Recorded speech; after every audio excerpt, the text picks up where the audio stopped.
नमस्कार, लक्षवेधीमध्ये आपलं स्वागत। मी प्रसाद काथे। महाराष्ट्राच्या विधिमंडळात आणि त्यात सुद्धा खास करून विधानसभेमध्ये एक नवी घटना घडली आणि ती घटना अत्यंत महत्त्वाची स्वरूपाची अशी होती की ओबीसींच्या जनगणनेच्या संदर्भात नवा मुद्दा मांडण्यात आला। हा मुद्दा मांडणारी व्यक्ती कोणी दुसरी तिसरी नव्हती तर दस्तूरखुद्द विधानसभेचे अध्यक्ष नाना पटोले यांनी सरकार आणि विरोधक यांच्याशी चर्चा करायच्या आधीच स्वतःच्या अधिकार क्षेत्राचा वापर करून राज्यात ओबीसींची स्वतंत्र जनगणना झाली पाहिजे इतकी ठाम भूमिका घेणारा प्रस्ताव मांडला आणि तो प्रस्ताव केंद्र सरकारला पाठवण्यासाठी सभागृहाचं एकमत सुद्धा घडवून आणलं। या सर्व घटनाक्रमाच्या नंतर सभागृहात उपस्थित सर्वच जण काही क्षणासाठी आश्चर्यचकित झाले। या संदर्भात आपला आक्षेप नोंदवत अजित पवार यांनी भूमिका घेतली की प्रथा परंपरांना अनुसरून अध्यक्षांनी आपलं काम करावं, तशी त्यांनी विनंती सुद्धा केली।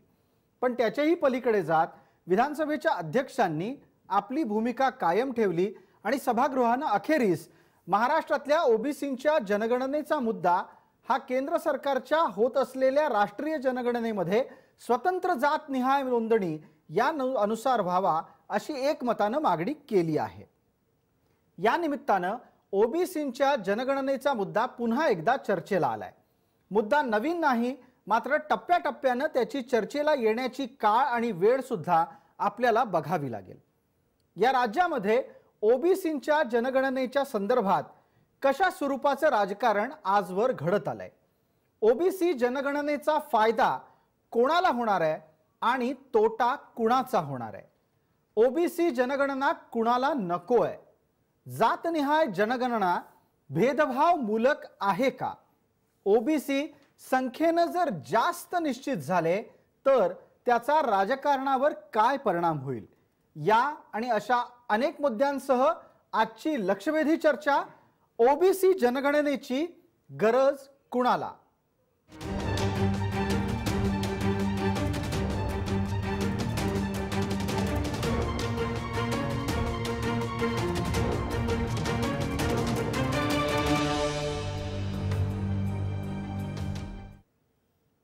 या चर्चेची सुरुवात आपण करणार आहोत विधिमंडळात नक्की काय घडलं ते पाहण्यासाठी आणि त्या निमित्ताने सर्वप्रथम नाना पटोलेंनी काय भूमिका घेतली ते ऐकूया।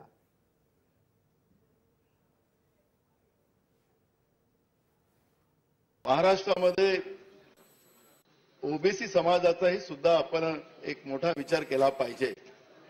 27% आरक्षण असताना सुद्धा माननीय सुप्रीम कोर्टातही सुद्धा आरक्षणाच्या बाबतचं आणि त्याच्यामध्ये नेमकी ओबीसीची संख्या किती आहे याबद्दलचं वारंवार विचारणा आपल्याला केली जाते आहे। मागच्या कॅबिनेटमध्ये सुद्धा आपण त्या पद्धतीचा एक ठराव केला आणि आता याही सरकारला त्या पद्धतीचं करावं लागणार आहे। या मुद्द्यावर अजित पवारांनी आपली भूमिका मांडली। ते सभागृहाच्या प्रथा परंपरेची आठवण अध्यक्षांना करून देऊ इच्छित होते। पण अध्यक्ष महाराज, सभागृहाच्या काही परंपरा आहेत, काही रूढी आहेत आणि ह्याच्यामध्ये कामकाज सल्लागार समिती असते, त्याच्यामध्ये विरोधी पक्ष नेते असतात, सभागृहाचे नेते असतात, बाकी गटनेते असतात।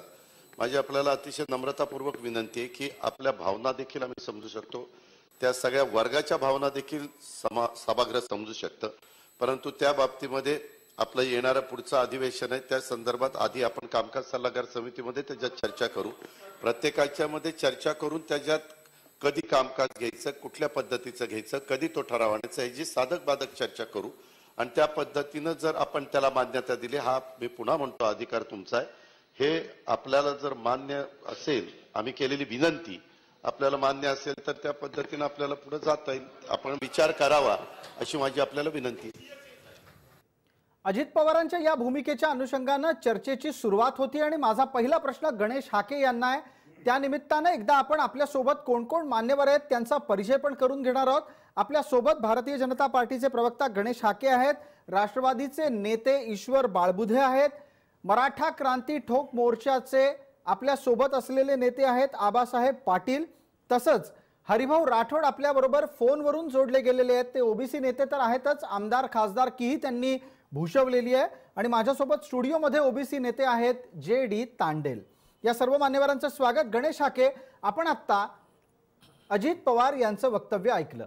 अजित पवारांना नक्की काय साध्य करायचंय ते असं म्हणतात की ओबीसींच्या भावना आम्हाला कळतात, अर्थात त्यांना कळतात, सभागृहालाही कळतात.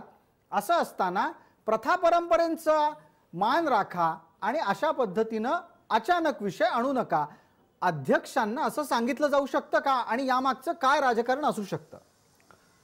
नाही, एकतर जे त्यांचं आता आपण जे काही निवेदन जे वक्तव्य ऐकलं त्याच्यावरून अशा स्वरूपाच्या या प्रस्तावाला त्यांचा विरोध म्हणजे विरोधच आहे असं स्पष्ट होतं. आता खरं म्हणजे त्यांना फक्त त्या सभागृहामध्ये महाराष्ट्रातली ओबीसीची संख्या लक्षात घेऊन त्यांचा रोष ओढून घेऊ नये म्हणून त्यांनी माननीय अध्यक्षांनी जो काही प्रस्ताव ठेवला त्या प्रस्तावाला अनुमती देण्याच्या संदर्भामध्ये नाईलाजानं अगदी डोळ्यावर कातडे ओढून ज्याला असं म्हणतो तशा पद्धतीने त्यांनी संमती दिलेली आहे. तुम्हाला सुचवायचं काय आहे? तुमच्या लेखी राष्ट्रवादी किंवा अजित पवार यांचा ओबीसींच्या जनगणनेला विरोध आहे का? निश्चितपणे आता ज्या पद्धतीनं त्यांनी या प्रस्तावाबद्दलचं वक्तव्य केलं त्याच्यावरून स्पष्ट होतंय, ते काही लपून राहत नाही त्यांना काय म्हणायचंय ते. त्याच्यावरून त्यांना तो ओबीसीच्या जनगणनेला विरोध आहे हे स्पष्ट होत आहे. बर, ईश्वर बाळबुधेंना विचारूयात, ही भूमिका त्यांना पटते का? ते स्वतः राष्ट्रवादीच्याच ओबीसी सेलचं नेतृत्व करतात. ईश्वरजी,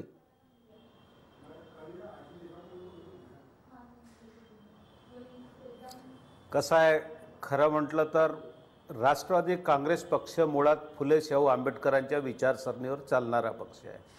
मी या मताचा आहे की या राज्यात मागासवर्गीय असतील, ओबीसी असतील, या सगळ्यांना न्याय देण्याचं काम फुले शाहू आंबेडकरांनंतर शरद पवार साहेबांनी दिलं.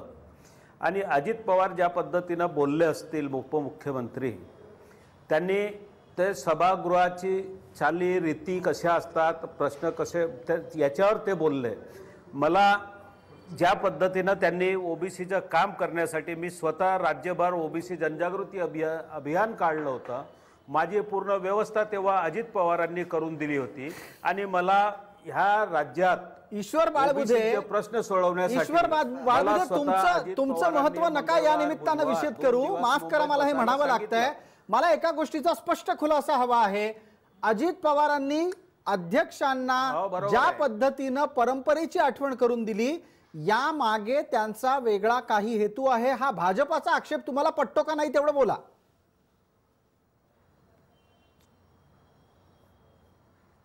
भारतीय जनता पक्ष फक्त आक्षेपच करू शकतो, बाकी दुसरं काम करू शकत नाही. आणि मला हे पटणारं नाहीये. तुम्हाला हा मुद्दा पटत नाहीये. आपल्या सोबत इतरही नेते आहेत.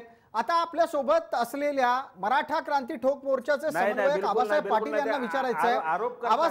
आबासाहेब, मी थेटच विचारतो, तुम्ही एक पत्रक काढून असं म्हणता आहात की ओबीसींची स्वतंत्र जनगणना करण्याची गरज नाही.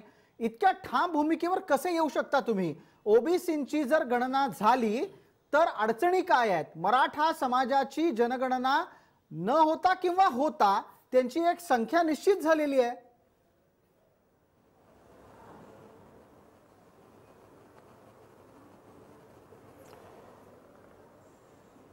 प्रसादजी, मुळात हे जे काय आता चाललेलं आहे हे अतिशय चुकीच्या पद्धतीनं आपण महाराष्ट्राची संस्कृती असेल किंवा देशाची संस्कृती आहे ही कुठंतरी वेगळ्या पद्धतीनं घेऊन चाललेलो आहोत.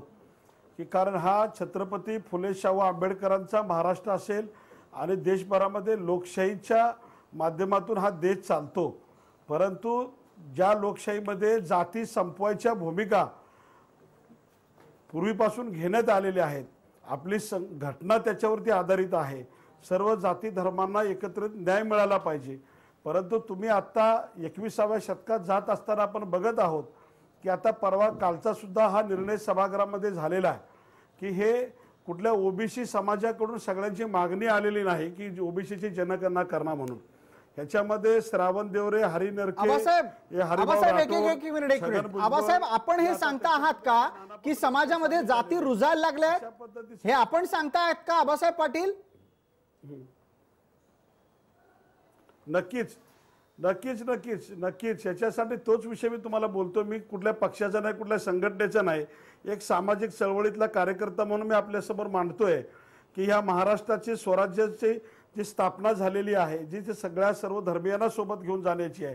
जर असं तुम्हाला जनगणना जर करायची असेल तर सगळ्या महाराष्ट्राची होऊ दे ना, सगळ्या लोकांची होऊ दे. तुम्ही वेगळ्या पद्धतीनं म्हणजे तुम्ही जातीची पाळंमुळं ही मुळापर्यंत रोवून पुन्हा त्याच्या राजकारणासाठी वापर करून आज मंत्रालयामध्ये काय परिस्थिती आहे, ठीक आहे, सगळ्या एक विभागामध्ये मिनिट काय सगळ्या आबासाहेब पाटील जाती- तुमचा जातीवरती मुद्दा काम पोहोचला. केलं.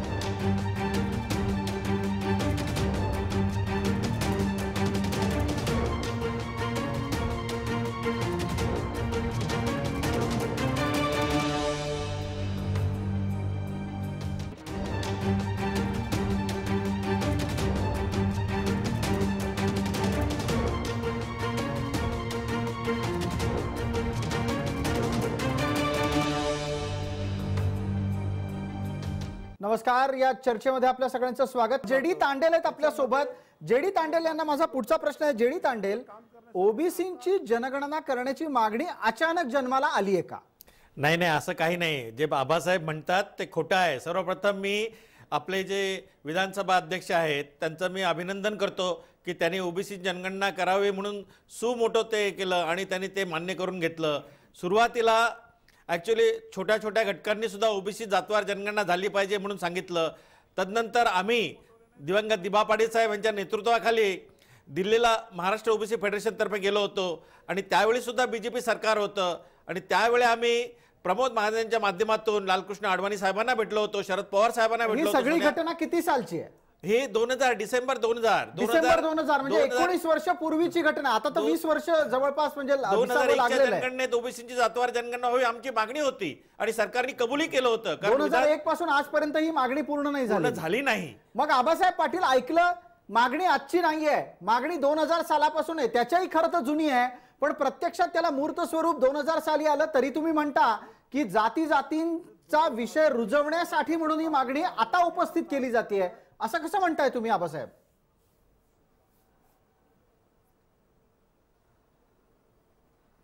नाही, नक्कीच ह्याच्यामध्ये हे जातीची समीकरण करून हे फक्त राजकीय विषय राजकारण करण्यासाठीच ह्या सगळ्या घडामोडी चाललेल्या आहेत. ह्यांना काही कुणाला घेणं देणं नाही. आणि ह्याच्यामध्ये जर अशा पद्धतीनं उद्या दुसरा समाज उठून उभा राहील, उद्या मराठा समाज उठून उभा राहील, उद्या मुस्लिम समाज उठून उभा राहील, अशा पद्धतीनं जर आपण जाती जातीमध्ये बांधले गेलो आणि त्याच्यामध्ये जर एक दुसऱ्याचं हे करत बसलो तर उद्या भविष्यामध्ये जाती जातीमध्ये संघर्ष निर्माण होणार नाही का? मला जेडी तांडेलांना एक प्रश्न विचारायचा आहे की आपली मागणी रास्त आहे असं मला एक थोड्या वेळासाठी वाटतंय, परंतु तुम्ही ती मागणी करत असताना तुम्ही सरसकट सगळ्या समाजाची जातीनिहाय जनगणना ही मागणी का बरं केली नाही? तुम्हाला ओबीसीचीच करावी का वाटली?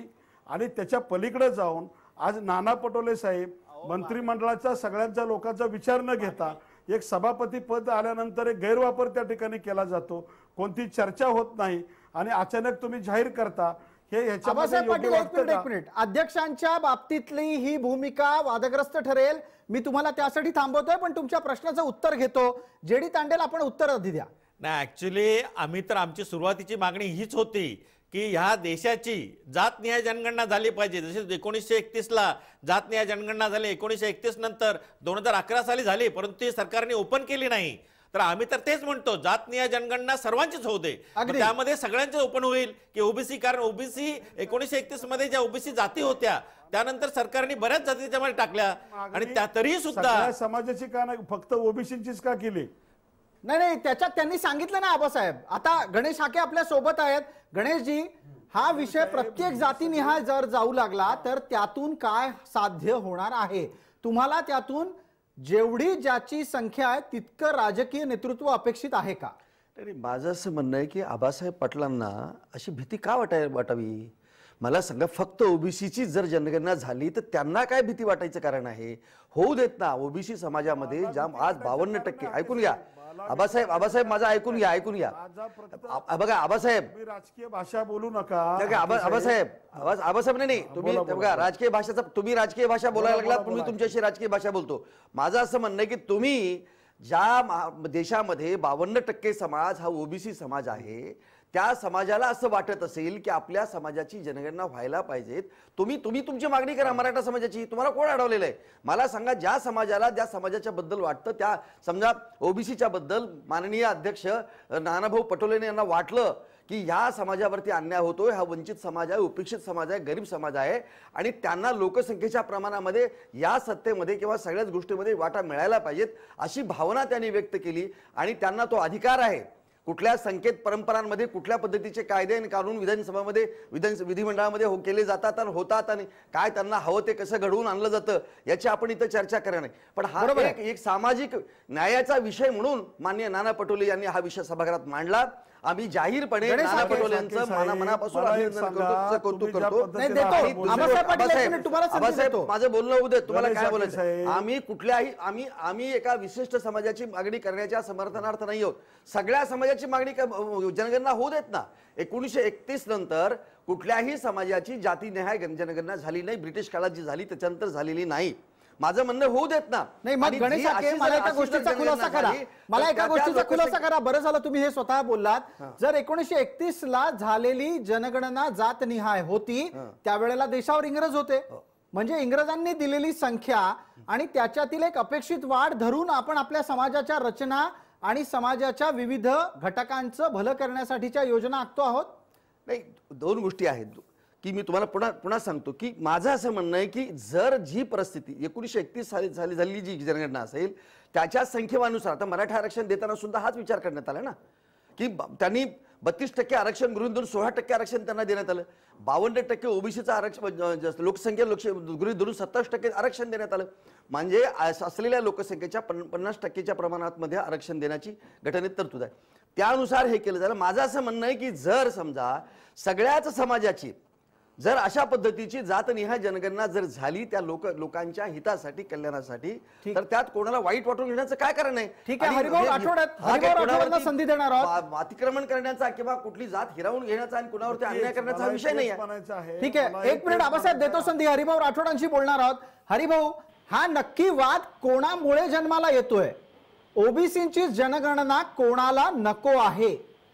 हा खरं म्हणजे थोडं याच्यात राजकीय थोडंफार आयनिक दिसत आहे.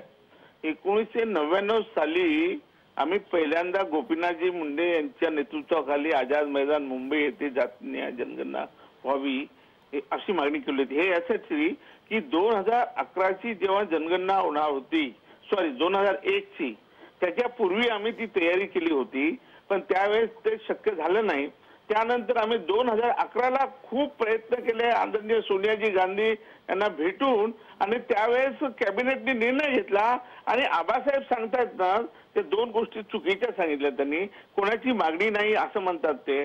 आम्ही याच्यात मरमर किती पूर्ण देश उलटा पालट केलेला आहे आबासाहेब. त्यानंतर हरिभाऊ हा मुद्दा झालाय, आपल्या सोबत जेडी तांडेल आहेत, त्यांनी आणि तुम्ही मिळून लढलेला लढा ओबीसींना माहिती आहे. मला कृपया मुद्द्यावर येऊ द्या, वेळेची मर्यादा आहे. हरिभाऊ, वेळेची मर्यादा आहे, कृपया मुद्द्यावर या. ओबीसीची जनगणना कोणाला नको आहे? हाच खरा प्रश्न आहे. कोणाला नको आहे? जो याचा लाभ घेत आहे त्यांना नको आहे.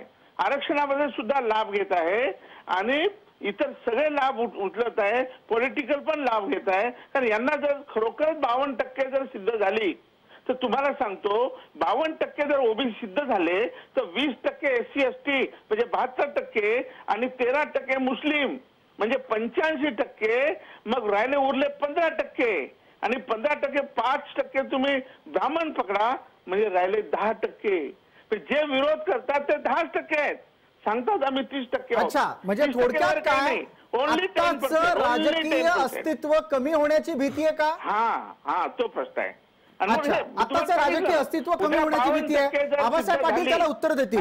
आबासाहेब पाटील घेतो. हरिभाऊ मुद्दा घेतो. हरिभाऊ, तुम्ही आता अत्यंत महत्वाचा मुद्दा काढला, त्याच्यावर पटकन उत्तर हवंय. आबासाहेब पाटील, आत्ताचं राजकीय अस्तित्व गमावण्याची ज्यांना भीती आहे तेच ओबीसीच्या जनगणनेला विरोध करतायत, हे वाक्य पटतं का तुम्हाला?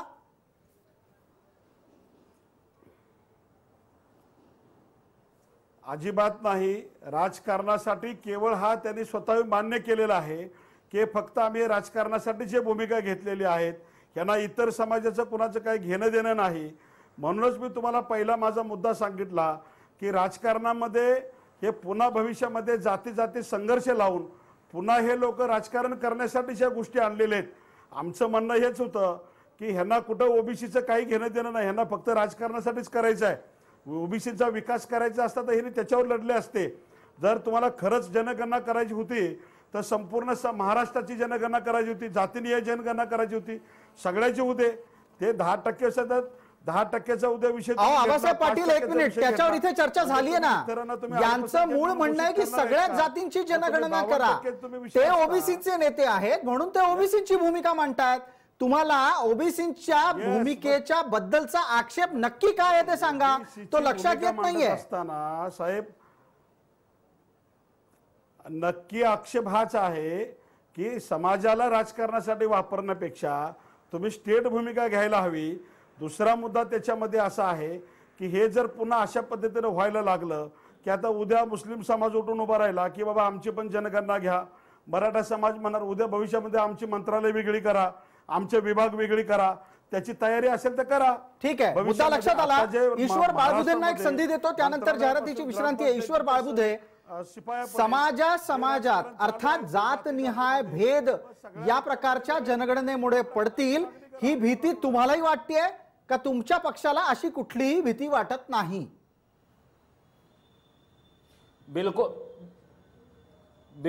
बिलकुल भीती वाटत नाही. आपण पाहतोय राजकारणात, आपण जर पाहिलं अनुसूचित जातीला आरक्षण आहे, अनुसूचित जमातीला आरक्षण आहे.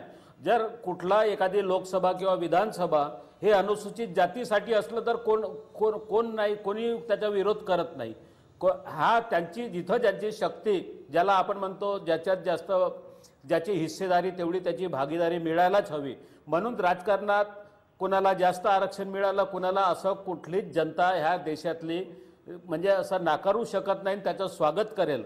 आमचंही म्हणणं राष्ट्रवादी काँग्रेसच्या प्रतिनिधीच्या रूपाने ईश्वर बाळबुधे आपल्या बरोबर आहेत. ते म्हणतात की राष्ट्रवादीला ओबीसींची स्वतंत्र जनगणना होण्यात कसलेही आक्षेप नाहीत. एक छोटी जाहिरातीची विश्रांती घेण्याची वेळ आहे. त्यानंतर याच विषयावर अधिक विस्तृत चर्चा की नक्की ओबीसी जनगणनेचा फायदा कोणाला आहे, तोटा कोणाला आहे.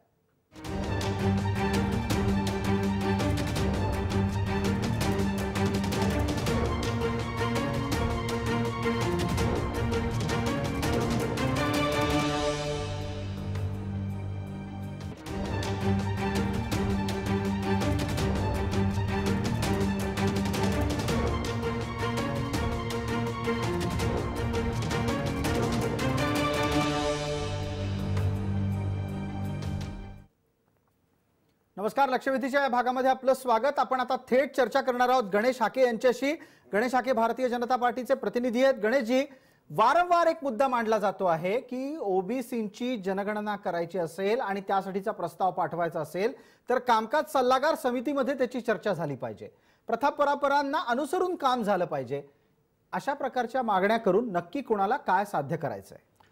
नाही, मुळात त्यांना मी म्हटलं ना, तुम्हाला सुरुवातीला सांगितलं की अशा स्वरूपाच्या जे काही संकेत परंपरांचा जे उल्लेख करून या त्यांचं मत ते स्पष्ट करतायत की खरं म्हणजे याच्यामध्ये समजा अध्यक्षाला तो अधिकार आहे आणि अध्यक्षाने तशा स्वरूपाची आपली भूमिका तिथं मांडली किंवा तो प्रस्ताव ठेवला तर खरं म्हणजे त्या प्रस्तावावर तिथे मत द्यावं. ते संकेत परंपरेला धरून नाही किंवा रूढीला धरून नाही किंवा ते असं झालं असतं असं बरं झालं असतं असं म्हणणे याचा अर्थच असा आहे की त्यांना ते आवडलेलं नाही. अशा स्वरूपाचा कोणाला आवडलेलं नाही? तुम्ही बोलण्याऐवजी नाव घ्या ना. अजित पवारांनी स्पष्टपणे ज्या गोष्टींचा उल्लेख केला ते त्यांना आवडलेलं नाही. ओबीसीच्या आरक्षणाच्या संदर्भातला प्रस्ताव असा येणं हे त्यांना आवडलेलं नाही. हे इतकं स्पष्ट आहे त्यांच्या बोलण्यातून, वागण्यातून, सगळ्यातून, बॉडी लँग्वेजवरून स्पष्ट होतं. त्यामुळं माझं असं म्हणणं असं आहे की या गोष्टीच्या संदर्भामध्ये आता अजित पवारांनी मला आवडला नाही काही करायचं नाही. दोन गोष्टी आहेत की आता ज्या पद्धतीची आपल्याकडे आपण चर्चा केली, जर एकमेव पाटील जर आबासाहेब पाटील जर सोडले तर मला सांगा सगळ्या लोकांचं असं मत आहे की जे पॅनलवरती आपले लोक आहेत त्यांनी या गोष्टीला विरोध केलेला नाही किंवा ती सामाजिक न्यायाचीच भूमिका आहे की ओबीसीची जनगणना होण्यामध्ये गैर काही नाही व्हायला पाहिजेत. आणि आता मग या निमित्ताने सांगितलं हरिभाऊ आपल्या बरोबर आहेत. हरिभाऊ, मी तुम्हाला थेट विचारतो, जर ओबीसीची जनगणना झाली तर त्यातून सिद्ध काय होणार आहे? खूप काही या जनगणनेची गरज सरकारला आहे, या जनगणनेची गरज तुम्हा आम्हाला आहे. कारण हे बघा, सरकारचं जे प्लॅनिंग होतं ते जनगणनेनुसार होतं. आपल्याला कल्पना असेल, सरकारला प्लॅनिंग डिपार्टमेंटला लोकसंख्येची किती आवश्यकता आहे. जर लोकसंख्या नसेल तर काय झालं, मराठा आरक्षणाच्या बाबतीत तुम्हाला एक गोष्ट सांगतो की आजही कुणबी मराठा एकच आहे असं म्हणतात एकीकडे, पण कुणबी वेगळे आहेत आणि मराठा वेगळे आहेत. मग कुणब्याची जनगणना होऊ दे ना, मराठ्याची जनगणना होऊ दे. आणि म्हणून सगळ्यांची जनगणना आबासाहेब म्हणतात ती आमची मागणी नाही केवळ ओबीसीची. आम्ही ओबीसी म्हणतो. हरिभाऊ, मराठा आणि कुणबी यांची संख्या मोजल्यानं काय फरक पडला? मराठा आणि कुणबी यांची संख्या मोजल्यानं काय फरक पडला? त्यामुळे ओबीसीच्या संख्येवर आणि ओबीसीच्या आरक्षणावर काही घाला आला का? कोणाला प्रश्न आहे? तुम्हाला हरिभाऊ, तुम्हालाच विचारतोय. हा, काय म्हणताय? मी प्रश्न असा विचारला की मराठा आणि कुणबी अशी एकत्रित संख्या मोजल्यानं ओबीसींसमोर आव्हान निर्माण झालंय का? नक्कीच नक्कीच. अहो बघा, गमतीदार विषय आहे. महाराष्ट्राचा GR आहे, एक म्हणतात ओबीसी मराठा एकच आहेत असा GR आहे. गव्हर्नमेंटचा GR आहे. आणि आता तुम्ही सारथी योजना काढा, त्यांची ऍडव्हर्टाईज करा. सारथीमध्ये ज्या योजना दिल्या आहेत कुणबी मराठा सगळ्यांना दिल्या आहेत. इकडे म्हणतात कुणबी वेगळे, मराठा वेगळे, आणखी म्हणतात आम्ही ओबीसीचा घेणार नाही. अहो तुम्ही कुणबी म्हणून ऑलरेडी घेतात ना. कुणबी म्हणून या महाराष्ट्रात काय चाललंय? आबासाहेब पाटील तुम्हालाच उत्तर द्यायचंय. आबासाहेब पाटील तुम्हालाच उत्तर द्यायचंय. माझा प्रश्न ऐका आबासाहेब, माझा प्रश्न ऐका. प्रश्न असा आहे की हरिभाऊ राठोड सांगतायत कुणबी म्हणून मराठा वर्ग ओबीसीचे हक्क सुद्धा घेतो आणि मराठा म्हणून सुद्धा हक्क घेतो. या दोन्ही गोष्टींमधला भेद संपला पाहिजे.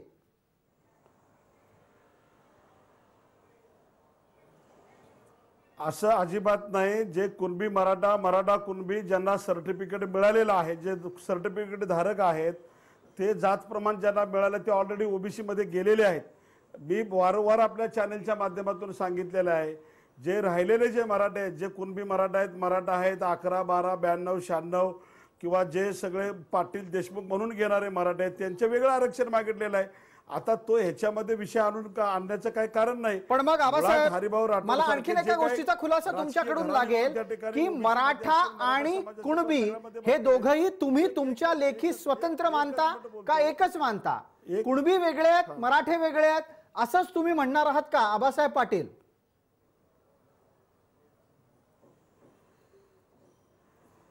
जे सर्टिफिकेट धारक आहेत ते ओबीसी मध्ये गेलेत ना साहेब. आता मग एकाच सर्टिफिकेटच्या आधारे 2-2 आरक्षण घेतली जातात का? हे फक्त एकाच सर्टिफिकेटच्या आधारे 2-2 आरक्षण घेतली जातात का आबासाहेब पाटील? घेतली जातात. राजकीय आरक्षण सुद्धा जिल्हा परिषद, पंचायत समिती, नगरपालिका, महानगरपालिका सगळीकडे आरक्षण चालू आहे. तुम्ही नगर मध्ये बघा, तुम्ही नाशिक मध्ये बघा, सगळीकडे राजकीय आरक्षण यांनी म्हणजे ओबीसी म्हणून घेतलेलं आहे कुणबी समाजाने आणि इव्हन मराठा समाजाने नाही, मराठा समाजाने कुणबी म्हणून सर्टिफिकेट घेतले. बरं, एक मिनिट आबासाहेब पाटील जरा थांबा. इथे जेडी तांडेल आहेत आपल्या सोबत, त्यांना मी विचारतो. हरिभाऊ राठोडांचा मुद्दा जेडी तांडेल तुम्ही ऐकला, आबासाहेबांचं म्हणणं पण ऐकलं. एका या गोष्टीची क्लॅरिटी होऊनच जाऊ द्या, महाराष्ट्राला पण त्याची सत्यता कळू द्या. नाही, वास्तविक पाहता कुणबी आणि मराठा हे दोन्ही वेगवेगळे आहेत. कुणबी आणि मराठ्यांमध्ये रोटीबेटी व्यवहार होतच नाही. कोकणातले कुणबी म्हटले तर कोकणातले जे मराठा आहेत ते खोत आहेत आणि कुणबी म्हणजे त्याच्या खोतांच्या जमिनीवर काम करणारे कामगार आहेत. ह्यांच्यामध्ये अजिबात रोटीबेटी व्यवहार होत नाही.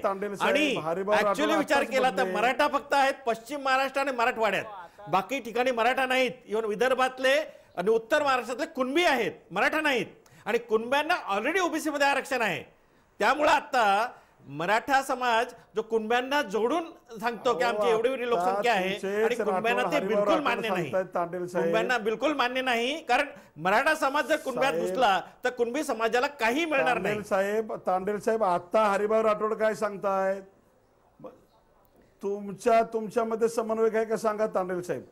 नाही अहो तुमच्या समन्वयक आहे का? आता आबासाहेब एक लक्षात घ्या, मराठा म्हणजे 92 कुळी 96 कुळी हे प्युअर जे मराठा आहेत ते फक्त पश्चिम महाराष्ट्रात मराठवाड्यात आहेत. इव्हन विदर्भात 2-5% मराठा आहेत, जास्त नाहीत. आणि उत्तर महाराष्ट्रात मराठ्यांची लोकसंख्याच नाही. जे तुम्ही 32% काढली, 32% कशावर काढली हे तुम्हाला माहिती. नाही एक मिनिट, आता जेडी तांडेल हा एक अत्यंत गंभीर मुद्दा आपण उपस्थित करता आहात. आबासाहेब मी तुम्हाला बोलायची संधी देतो, 1 मिनिट आपण थांबा, मला हरिभाऊंकडून उत्तर लागेल. हरिभाऊ, जेडी तांडेल म्हणतात 32% मराठ्यांची महाराष्ट्रात लोकसंख्या आहे, हा प्रकारचा उल्लेख कुठून आला? तुमच्याकडे त्याचं काय तथ्य ते सांगा, नंतर आबासाहेब पण बोलणार आहेत. त्यांचं असं म्हणणं आहे की कुणब्याला इन्क्लूड करून मराठाची आकडेवारी सांगतात, असं त्यांचं म्हणणं आहे. माझं आणि तांडेलचं एकच म्हणणं आहे, फक्त समजून घ्या तुम्ही. माझं त्यांचं आणि माझं एकच म्हणणं आहे की आमच्याकडे मराठा लोकांनी 80% कुणब्याचे सर्टिफिकेट घेऊन मोकळे झाले आहेत, मराठा लोक. लक्षात घ्या. आणि त्याच्यामुळे हे नंतर जे आरक्षण दिलं ना, दोन्ही लाभ उठवणारे सुद्धा लोक आहेत. तुम्हाला सांगतो, दोन्ही आता एज ऑन टुडे कुणब्याचेही ते घेतात, म्हणजे ओबीसीचे घेतात आणि मराठा 16% घेतात आणि 27% घेतात. एक मिनिट आता आबासाहेबांना बोलण्याची संधी देणार आहोत. आबासाहेब आता तुम्ही बोलणार आहात. एकाच जातीच्या मध्ये असून सुद्धा 2 जातींची प्रमाणपत्र घेण्याचं प्रमाण आहे का मराठा समाजात? आणि जी भीती ओबीसी नेते व्यक्त करतात की कुणबी असे संधी मिळाली तर कुणबी व्हायचं, मराठा संधी मिळाली तर मराठा व्हायचं, अशा प्रकारचं राजकारण महाराष्ट्रात सुरू आहे का? आबासाहेब पाटील.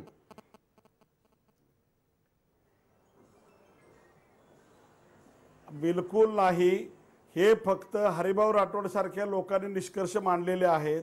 आता तांडेल साहेबांचा विषय वेगळा आला. तांडेल साहेब म्हणले कुणबी आणि हे मराठा नाहीतच, हे कुणबी आमचे वेगळेच आहेत, महाराष्ट्रात ते बाकीचे लोक मराठा नाहीच आहेत. इकडे हरिभाऊ राठोड सांगतात की दोन्हीकडे लाभ घेतात. नेमकं आम्ही ह्यांच्यातलं खरं कुणाचं मानायचं? दुसरा मुद्दा, हे फक्त हे भविष्यामध्ये ज्या पुढच्या चेतावण्या ज्या आहेत ते तुम्हाला मी आत्ता सांगतोय की ह्याच्यामध्ये ह्या गोष्टीसाठीच ह्या जनगणनेची मागणी केलेली आहे. जातीचा संघर्ष निर्माण करण्यासाठीच ओबीसीच्या नावावर हे राजकीय लोक जे आहेत, ज्यांना राजकारण करायचं आहे, ज्यांना पुढे आमदार खासदारकी टिकवायचे आहेत, आपली घराणे टिकवायची आहेत, ह्या लोकांनीच ह्याची मागणी केलेली आहे. ठीक आहे, हरिभाऊ राठोड आपल्या बरोबर. हा राजकीय भूमिकेचा मुद्दा आहे का? आणि हरिभाऊ राठोड याचं उत्तर द्या की भविष्यात आपली राजकीय गादी टिकवण्यासाठी अशा प्रकारचे भेद जन्माला घातले जात आहेत. पण कळू द्या ना लोकांना, सरकारला कळू द्या. जेवढ्या पर्सेंटेज तुमचे आहे तेवढे घ्या तुम्ही असं सरमिसळ करू नका आबासाहेब. आणि मग 27% डल्ला मारणार तुम्ही आणि 16% तुमचे. आम्ही कुठे जायचं सांगा आबासाहेब? कुठे जायचं आबासाहेब? जनमताचा विषय असतो आणि जनमतानं लोक ठरवतील, तुम्ही ठरवू शकणार नाही. कारखाने तुमचे, सगळं तुमचं आणि आता आरक्षणही तुमचं आणि सारखी योजनाही तुमची. आमच्यासाठी काय आबासाहेब? बोला. गोरगरिबासाठी काय सरकार काय आहे? हरिभाऊ राठोड, 1 मिनिट. हरिभाऊ राठोड यांचा आवाज चालू ठेवा. हरिभाऊ राठोड, मला तुमचा नीट एक मुद्दा लक्षात आला नाही. तुम्ही असं म्हणालात, हरिभाऊ राठोड तुम्ही असं म्हणालात की 27% ओबीसींवर पण डल्ला मारला जातोय आणि 16% पण आरक्षणावर डल्ला मारला जातोय. हा काय प्रकार आहे? हो अगदी बरोबर आहे ना. कसं काय सिद्ध करा? अहो तुम्ही कोणालाही विचारा. अहो ओबीसी म्हणून घेतात म्हणजे 27% मध्ये आलेत आणि मराठा म्हणून घेतात 16% मध्ये आले. 16% आणि 27%ची बेरीज करा. कारखाने आरक्षण मराठ्यांनीच तुम्हाला दिलं, त्याच्यामध्ये नोकऱ्या हडप तुम्ही केल्या. संस्था मराठ्यांनी काढल्या, त्याच्यामध्ये आरक्षण घेऊन ते आरक्षण तुम्ही हडप केलं. मराठ्यांच्या पोरांना काय मिळालं नाही तिकडे. असं कसं हडप केलं? संविधानाप्रमाणे सांगण्यासाठी आहे. कुठे दिलंय तुम्ही? बँकेमध्ये कुठे दिलं आरक्षण? असं झालं की संविधान बँकामध्ये कुठे आरक्षण आहे? कुठे आरक्षण आहे? आबासाहेब थोडा लिबरल राहा, असं करू नका. सगळं पूर्ण सत्ता भोगली तुम्ही, सगळं बघताय. गरीबासाठी काही विचार करा, सामाजिक न्यायाच्या दृष्टीने थोडा तरी विचार करा. आपण राठोड, तुम्ही एवढ्या वर्ष आमदार आहेत, एवढ्या वर्ष खासदार राहिले, 40 वर्ष राजकारण तुम्ही करता, तुम्ही का नाही केले? तुमच्यानं काय झालं, तुम्ही काय समाजासाठी काय नाही केलंय? तुम्ही अहो, करा माझ्या ना. आबासाहेब एक मिनिट थांबा थांबा, हरिभाऊ राठोड थांबा. तुमच्या हात इथे फार व्यक्तिगत पातळीवर चाललंय आणि समाजातली साहेब, तेढ ही व्यक्तिगत बरोबर नाही. पातळीवरती-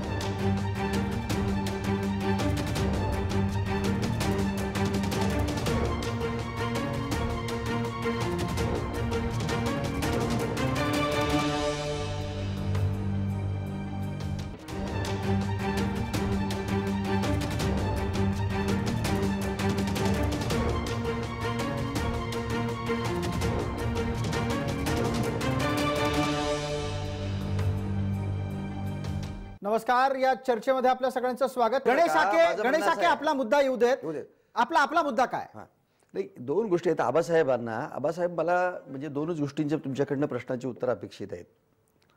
की ठीक आहे, तांडेल काय म्हणाले, राठोड काय म्हणाले, हा विषय आपण सोडून देऊ. ओबीसी आरक्षणाला तुमचा विरोध काय आहे मला म्हणजे तुम्ही सांगितलं तर मला फार बरं आहे. दोन गोष्टी आहेत की मुळात जातीची जनगणना होण्यामुळे जाती संघर्ष वाढेल असं आपल्याला का वाटतं? अहो, उलट मला सांगतो की ज्या सगळ्या केंद्राच्या असतील, शासनाच्या असतील, त्याची बजेट प्रोव्हिजन त्या लोकसंख्येच्या प्रमाणात केली जाते. आज एससीची संख्या किती आहे, एसटीची संख्या किती आहे, त्याच्या प्रमाणामध्ये त्यांच्यावरती बजेट अलोकेशन केलं जातं, त्यांच्यासाठी योजना राबवल्या जातात, त्याच्यासाठी तरतूद केली जाते. आज 52% ओबीसीचा ची संख्या जी आहे आणि त्याच्यावरती 57% आपला 27% आरक्षण आहे. माझं म्हणणं ऍक्च्युअल आणि 1931 नंतर ही जनगणना झालेली नाही. जी जनगणना झाली तर ती कमी झाली असेल तर कमी होईल, जास्त झाली असेल तर जास्त. गणेश आके, एका गोष्टीचं उत्तर तुमच्याकडूनही हवं आहे. तुम्ही वारंवार असं सांगता आहात की 27% आरक्षण हे त्यावेळच्या जनगणनेतल्या उपलब्ध आकडेवारीनुसार देण्यात आलं, बरोबर आहे? आता मला एका गोष्टीचं उत्तर द्या की आत्ता तुमच्या लेखी जनगणना होवो न होवो ओबीसींची संख्या किती आहे महाराष्ट्रात? नाही, आता राठोड हरिभाऊनी फार सुंदर तुम्हाला सांगतो त्या या एकूण लोकसंख्येच्या संदर्भातलं विवेचन केलं त्यांनी. जर समजा 52% जर ओबीसी असतील आणि 20% समजा काय झाले आपले SC ST झाली तर 72% लोक झाली. समजा त्याच्यामधले सवर्ण ब्राह्मण हे ते सगळ्या गोष्टी जर सोडल्या, आज महाराष्ट्रामध्ये आज ज्या पद्धतीचं पॉप्युलेशन गृहीत धरून 32% गृहीत धरून 16% आरक्षण देण्यात आलेलं आहे. प्रॉब्लेम असं आहे, मला असं वाटतं की आबासाहेबांच्या मनामध्ये तीच भीती असावी. नाही, ठीक आहे ना, आबासाहेबांची भीती नंतर घेऊ. माझं असं म्हणणं आहे, मला या प्रश्नाचं उत्तर तुमच्याकडून हवंच आहे, तुम्हाला ते द्यायला लागेल. मला एका गोष्टीचं उत्तर द्या, आता ओबीसींची संख्या तुमच्या लेखी किती आहे? नाही, माझं आमचं म्हणणं तेच आहे. 1931 साली जी जनगणना ब्रिटिश काळात झाली होती, आबासाहेब माझं बोलणं होतेच बोला. 1931 साली जी ब्रिटिश काळामध्ये या ओबीसीची म्हणजे सगळ्या समाजाची जनगणना झाली, त्या आता मराठा आरक्षणाच्या संदर्भात सुद्धा मराठ्यांची सुद्धा ती जनगणना त्यावेळेला झालेली आहे. त्या अनुषंगानेच यांनी क्लेम केलं. माझं म्हणणं असं की त्यावेळेला जर 1931 साली जी जनगणना झाली त्याच्यामध्ये 52% ओबीसीची लोकसंख्या होती. त्याच्यानंतर म्हणजे ब्रिटिश काळात सुद्धा आणि त्याच्यानंतर स्वातंत्र्याच्या 70 वर्षात सुद्धा अनेक जाती ह्या पुन्हा ओबीसी मध्ये इन्क्लूड झालेल्या आहेत आणि त्यामुळे आज ओबीसींची संख्या मला असं वाटतं की गेल्या याच्यामध्ये किमान 10% 12% वाढलेली आहे. म्हणजे 52 अधिक 10 ते 12% मोजायला गेलो 65%च्या जवळपास आज ओबीसी. अच्छा, मग आता 65%च्या निम्मे मोजायला गेलो तर किती होतील? साधारण एक 34-35% जवळपास गणित जाऊ शकतं. 32-33 आपण धरून चालू.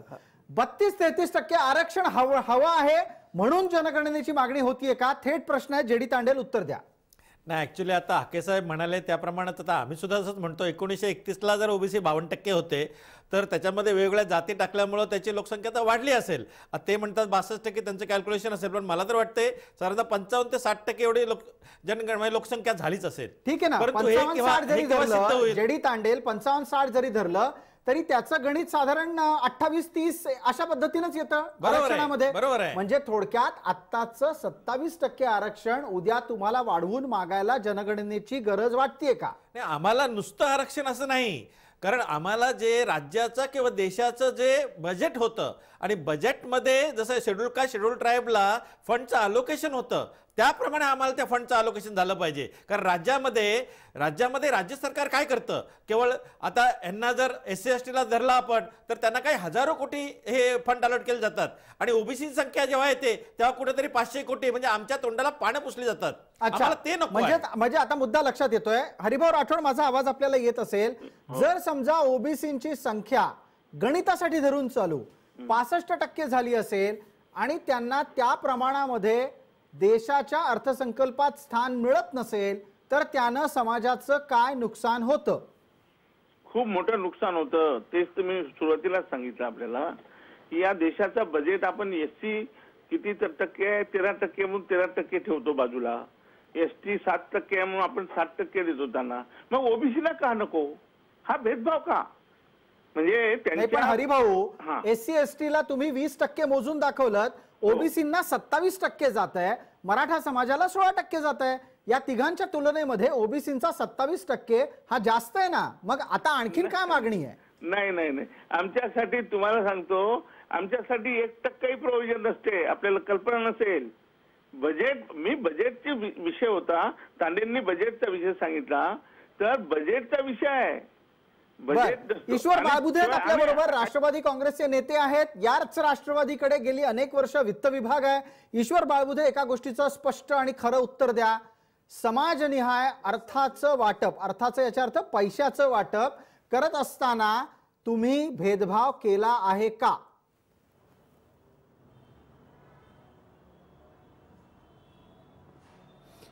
तसं नाही. ओबीसीचे जेवढी जाती जनगणना असेल, जे झाले असेल तितकं ओबीसी असेल. मुळात ओबीसी हा मागासलेला आहे, मागासवर्गीय आहे. तुम्ही अनेक जाती पाहिला. आता ओबीसीत तुम्ही याचा विचार नाही केला. मराठा म्हणजे फक्त एक जात किंवा कुणबी, आता अशा 2 जाती समजा. तुम्ही एक उदाहरण देतो मी. पण ओबीसीत 394च्या जवळपास जाती येत आहेत. त्याच्यात छोटे छोटे घटक आहेत. त्यांची चिंता आपल्याला करायला पाहिजे आणि त्यांच्यासाठी विशेष तरतूद, विशेष बजेट व्हायलाच पाहिजे. नाही, पण मला मग तेच उत्तर द्या ना. या प्रकारची रचना ही गेल्या काळात मला वाटतंय गणेश हाके पहिल्यांदा ओबीसी महासंघाच्या रूपाने आली. गणेश हाके बरोबर अयोग्य आहे? बरोबर. मग गेली इतके वर्ष राष्ट्रवादीच्याकडे जेव्हा वित्त विभाग होता तेव्हा अशा स्वरूपाचं बजेटरी अलोकेशन, अर्थसंकल्पीय तरतूद का दिसली नाही ओबीसी समाजासाठी?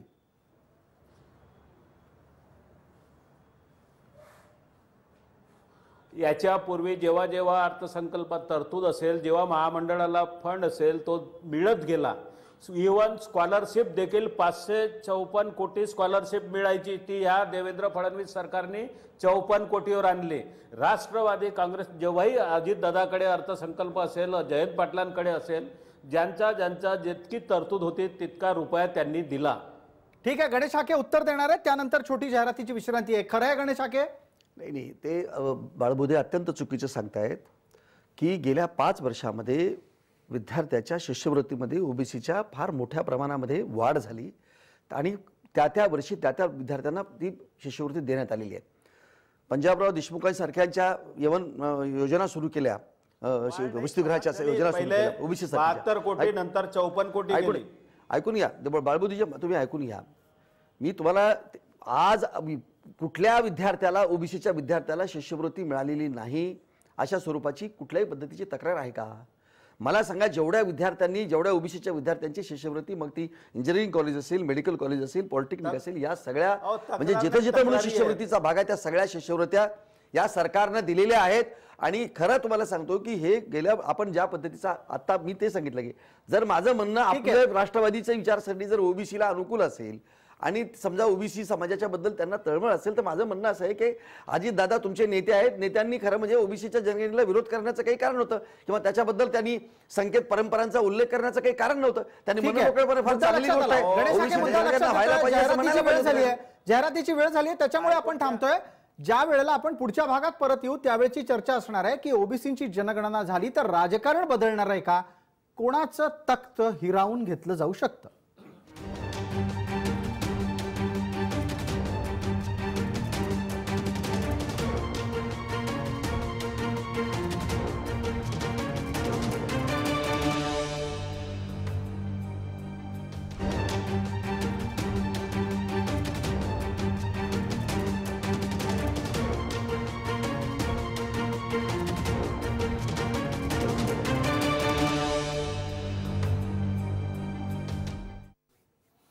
नमस्कार, या चर्चेमध्ये आपल्या सगळ्यांचं स्वागत. मी थेट जेडी तांडेल यांच्याकडे जातोय. ते ओबीसी नेते आहेत. जेडी तांडेल, ज्या पद्धतीनं जनगणनेला विरोध होतोय ते पाहता त्याच्या मागची राजकीय कारणं लपून राहत नाहीत. विरोधामागची राजकीय कारण स्पष्ट सांगा. स्पष्ट असं आहे की जर आपली ओबीसींची जातवार जनगणना झाली, म्हणजे ओबीसींची आम्ही तर सगळ्यांचीच म्हणतो, पण ओबीसींची जातवार जनगणना झाली तर तिथं स्पष्ट होईल की ओबीसी 55% आहेत, 60% आहेत, किती आहेत. याचं कारण असं आहे, जो समाज, मी त्या समाजाचं नाव घेत नाही, पण ज्या समाजाचे 50%हून जास्त आमदार असतात आणि आता मंत्रिमंडळात सुद्धा 20 ते 22 मंत्री आहेत आणि त्याच्या कंपॅरिझनमध्ये ओबीसींची लोकसंख्या जास्त असून सुद्धा त्यांचे आमदार आणि तसेच मंत्री हे संख्याबळानं फार कमी आहेत. तर त्या समाजाला, कारण प्रत्येकाला एकच मत, डॉक्टर बाबासाहेब आंबेडकरांनी प्रत्येकाला एक मत दिलंय. तुम्हाला याच्यामध्ये हे सगळे तुमचा इशारा कुणाकडे आहे? तुम्हाला का नाव घ्यायचं नाही? आम्ही आबासाहेब डायरेक्ट बोलतो की ज्या मराठा समाजाला जे त्यांचं प्रतिनिधित्व आहे याच्यामध्ये, राज्यामध्ये जे आमदार आहेत, जे खासदार आहेत, जे मंत्री आहेत, कदाचित त्यांना ती भीती वाटली असावी, म्हणून आमचा असा आक्षेप आहे की अजितदादांनी ते ओबीसी जनगणना करावी ह्याच्यावर एक दुर्दैवी विधान केलं असं मला वाटतं. आबासाहेब पाटील उत्तर द्या. माझा तुम्हाला एक त्याच्याच जोडीला प्रश्न आहे की जर ओबीसी समाजाला असं वाटत असेल की जनगणना व्हावी म्हणजे खरी आकडेवारी कळेल, तर उद्या मराठा समाजाची जनगणना झाल्यानंतर मराठा 32% आहेत की 45% आहेत हे तुम्हाला पण कळणार आहे की? तुम्हाला संख्या कमी झाल्याची कुठं ना कुठेतरी कल्पना आली आहे का? 32% पेक्षा कमी झालाय का मराठा समाज? नक्कीच नक्कीच. नाही, एक प्रसादजी सगळ्यात महत्त्वाचा विषय आहे हा.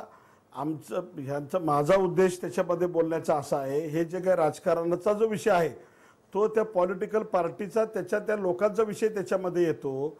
आणि आता ज्या पद्धतीने सांगितलं 22 काहीतरी मिनिस्टर आहेत किंवा 50च्या वरती आमदार आहेत. मला एक सांगा, गेल्या 15-20 वर्षा म्हणजे मला वाटतं 60 वर्षामध्ये मराठा समाजाला कोणती योजना लागू केली, कोणते आरक्षण मिळालं, कुठल्या योजना आम्हाला लागू झाल्या? ह्या सगळ्या लोकांच्या सगळ्या योजना तुम्हालाच दिल्या ना. हे जे राज्यकर्ते समोर बसलेले त्यांनी तुमच्यासाठीच केलं ना, की त्याच्यामध्ये आमच्या समाजाला काय मिळालेलं आहे ह्याचं कुठेतरी कॅल्क्युलेशन करणार आहे की नाही करणार आहे? नाही, पण आता फक्त कसं आहे, तुम्हाला हे बघा, राज्यकर्त्याचं काम भेदभाव रहित असणं आहे. आपल्याकडे आबासाहेब थोडस मला असं वाटतंय तुम्ही राज्यकर्ते फार पर्सनली जाताय तुम्ही. आबासाहेब तुम्ही फार पर्सनली जाताय. आणि नाही आबासाहेब थोडं, हाके साहेब एक मिनिट मध्ये बोललं का? हाके साहेब तुमच्या आबासाहेब थांबा बघ आता. आबासाहेब मी तुम्हाला थांबवतोय, प्रसाद काथे म्हणून तुम्हाला थांबवतोय. मला एक वेगळा मुद्दा घ्यायचा आहे. कृपया इतक्या वैयक्तिक पातळीवर चर्चा नका करू. जे कोणी राज्यकर्ते ज्या कुठल्या का समाजाचे असेनात ते खुर्चीवर बसल्यानंतर त्यांनी सगळ्यांसाठी काम करणं अपेक्षित आहे. माझा तुम्हाला मुद्दा असा आहे की जनगणना जर ओबीसींची होत असेल आणि ते त्यातून किती टक्के ते कळणार असेल, तर मराठा समाज किती आहे हे पण कळणार आहे आपल्याला. मग आपण जातनिहाय जनगणनेचा विरोध का करायचा? 100% आम्ही त्याच मताचे आहोत. नाही, विरोध कुठं, तुम्हाला सांगण्याचा माझा उद्देश एवढाच होता, खरी जनगणना ही भटक्या विमुक्तांची झाली पाहिजे. ज्या लोकांना आतापर्यंत त्यांना स्थान मिळालेलं नाही, की त्याच्यावरती त्या आपल्या सगळ्या लोकांनी बोललं पाहिजे की आज ओबीसीची उभा राहिली तर सगळ्याची होऊ दे ना, आम्ही कुठं नाही म्हटलं. परंतु पण आबासाहेब इथे कोणीच म्हणत नाहीये असं की सगळ्यांची करू नका. इथे असलेल्या पॅनलवरचे सगळे लोक हे सगळ्यांची जनगणना जातनिहाय करा असं सांगतायत. तुमचा आक्षेप पोचतो. तुमचा पहिला आक्षेप एक वेळ लक्षात घेतला जाऊ शकतो की यामुळे जाती जातीमध्ये तेढ वाढेल. हरिभाऊ ऐकता आहात तुम्ही? ही चर्चा ऐकता आहात? मला कृपया अत्यंत स्पष्टपणे सांगा, आज तुम्हाला असं वाटतं की ओबीसी अमुक एका टक्क्याचे आहेत, त्यांना तेवढं प्रतिनिधित्व मिळत नाही. उद्या जर समजा जनगणनेमध्ये मराठ्यांची संख्या जास्त झाली तर मग ती पण मान्य करायची तयारी ठेवायला लागणार आहे. निश्चितच. आम्ही तर आताही विरोध करत नाही. अजून बाबासाहेब, आम्ही कधी मराठ्याला तुम्ही काय दिलं त्याचा विरोध केलेला नाही. स्पष्ट असं आहे की जात न्याय जनगणना झाल्यामुळे सगळ्यांची संख्या कळणार आहे. त्याच्यामुळे तुम्हाला कुठं तुमचं दुःख मला हेच कळत नाही आणि त्याशिवाय पुढे जाता येणार नाही. अहो, आम्ही 20 वर्ष घातले त्यासाठी, गेल्याच उन्हाळ्यामध्ये एक महिना आम्ही उन्हाळ्यामध्ये पूर्ण महाराष्ट्राचा दौरा केला, सामाजिक न्याय यात्रा काढली. आबासाहेब योग्य नाही असं मला म्हणायचं आहे. आणि म्हणून फार प्रसादजी, ठीक आहे, मी आपल्याला सांगू इच्छितो की एवढे कामं रखडले. तुमचा एक प्रश्न होता मध्ये, त्याच्यामुळे काय नुकसान. अहो, रोहिणी आयोग थांबलेला आहे. गव्हर्नमेंट ऑफ इंडियाने रोहिणी आयोग नेमलेला आहे. त्याला 3 महिन्याची मुदत होती, परत कारण त्याच्यामध्ये डिसाईड होणार आहे ओबीसीला ठीक आहे. हरिभाऊ मुद्दा लक्षात आला. गणेश हाकेंकडे पटकन जाऊयात. गणेश हाके, या जनगणनेला जातनिहाय केल्यानं भविष्यात विशिष्ट कायम सत्तेत असणाऱ्या, सत्ता राबवणाऱ्या समाजाचा तख्तापलट शक्य आहे? निश्चितपणे. आज काय आहे की जनगणना नसल्यामुळं, जातनिहाय जनगणना नसल्यामुळं प्रत्येक समाज म्हणतो की माझी इतकी आमचा टक्केवारी आहे, आमचा इतका समाज आहे, आमचा तितका समाज आहे. आणि महाराष्ट्रामध्ये देशामध्ये अशा पद्धतीनं जातीच्या नावानं राजकारण सुरू करून सत्तासुद्धा संपादन करण्याचं काम सध्या हे सुरू आहे. जेव्हा जनगणना होईल तेव्हा असं आहे, लोकशाहीमध्ये मताला किंमत आहे. तेव्हा त्या पद्धतीप्रमाणे येवन सगळ्याच राजकारणात असेल, समाजकारणात असेल किंवा समाज व्यवस्थेमध्ये असेल, प्रशासनाच्या व्यवस्थेमध्ये असेल, त्या पद्धतीप्रमाणे त्या समाजाला न्याय देण्याची भूमिका नसली तरी ती त्यांना द्यावी लागेल. आणि म्हणून त्या पद्धतीनं ज्यांची जितनी संख्या भारी त्याच्या ताकदीप्रमाणे त्याला तिथं न्याय मिळेल. म्हणून मला वाटतं सगळ्या समाजाची अशी जरी जनगणना झाली तर त्यात गैर काही नाही. आणि आबासाहेब पाटील शेवटची 30 सेकंद आपल्याला देतो. आबासाहेब पाटील शेवटची 30 सेकंद आपल्याला देतो. सर्व समाजाची जनगणना जातनिहाय झाल्याला तुमचा विरोध असेल का?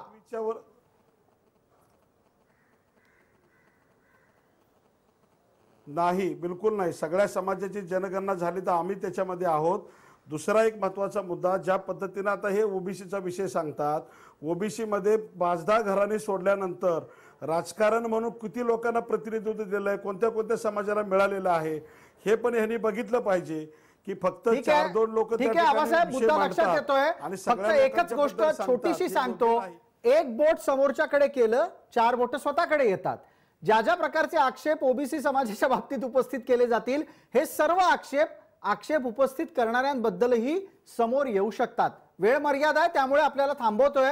आपण सर्व मान्यवर या चर्चेत सहभागी झालात त्याबद्दल आपले मनपूर्वक आभार, धन्यवाद. जाता जाता राजकारणाचं सूत्र मांडलं जात असताना जिसकी जितनी संख्या भारी उसकी उतनी भागीदारी, अशा प्रकारची एक प्रसिद्ध घोषणा नेहमीच आपल्याला आठवते. आपापल्या समाजाला संख्येनुसार राजकारणात राजकीय, आर्थिक आणि सामाजिक प्रतिनिधित्व मिळायलाच हवं, अशा प्रकारचा हेकाक बाळगणं गैर नाही. लोकशाहीत आपापला वाटा मागण्याच्यासाठीचा आग्रह गैर नाही, पण त्याचबरोबर अमुक एका विशिष्ट वर्गाच्या माध्यमातूनच तो शक्य होईल आणि त्यासाठी विशिष्ट प्रकारचीच राजकीय रचना असली पाहिजे, हा आग्रह सुद्धा समर्थनीय नाही. ज्याची संख्या जितकी त्याला तितकं प्रतिनिधित्व मिळालं तरी ते समाजाच्या निकोप वाढीसाठी पुरेसं आहे. तुर्तास लक्षवेधीमध्ये इतकंच. आपण पहा फक्त जय महाराष्ट्र.